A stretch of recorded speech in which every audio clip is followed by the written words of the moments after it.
अगर आप भी चाहते हैं कि आरसीएम म्यूजिक के वीडियो सबसे पहले आप तक पहुंचे, तो लाल बटन को दबा के चैनल को सब्सक्राइब जरूर करें और साथ में बेल आइकन को दबाना ना भूलें। सपना सपना अरे उदास का है बाबू? बस ऐसे ही।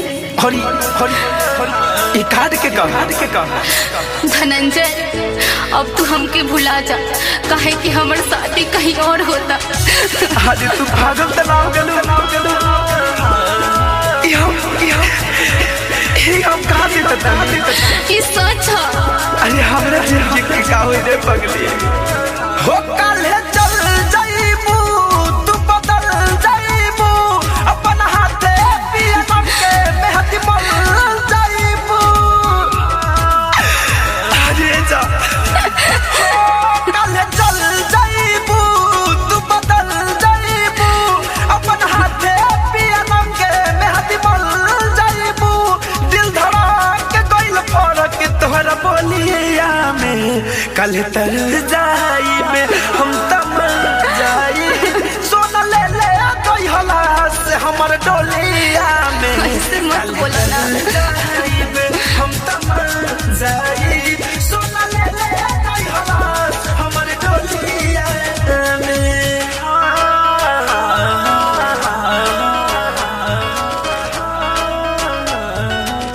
मां रिकॉर्डिंग स्टूडियो दिल्ली।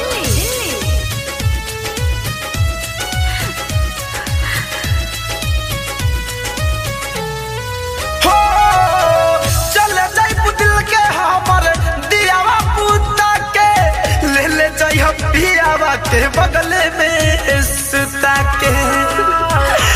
अरे जा घूंघटा तन ले रहियो डाल के सरिया ऊपर से ओढ़ाई दी हऊ डरे चदरिया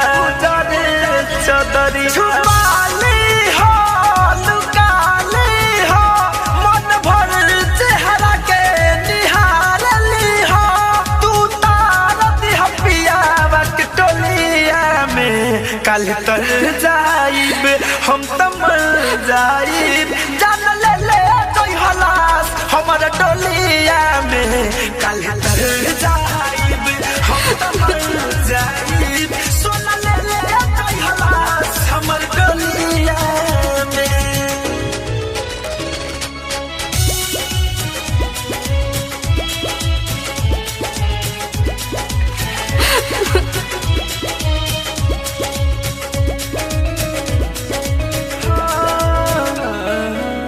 जर जाई तो न हमर बुझल ना मन के कमी रहे प्यार में का धनंजय धरे कन के। अरे मर जाइए जा पीछा ही उतरी हो लेके जइह ना मकान में जाके तू जरा दी हो ससुरा के शमशान में होके हु जाने ना पहचाने ना जाने अचार पदाग कपला गे ना तू रंगइबू अंत प्यार के रंगोलिया में कल तर जाइब हम तम जाइब सोना ले कोई हलास हमरे टोलिया में कल तर जाइब हम तम जाइब सोना ले कोई हलास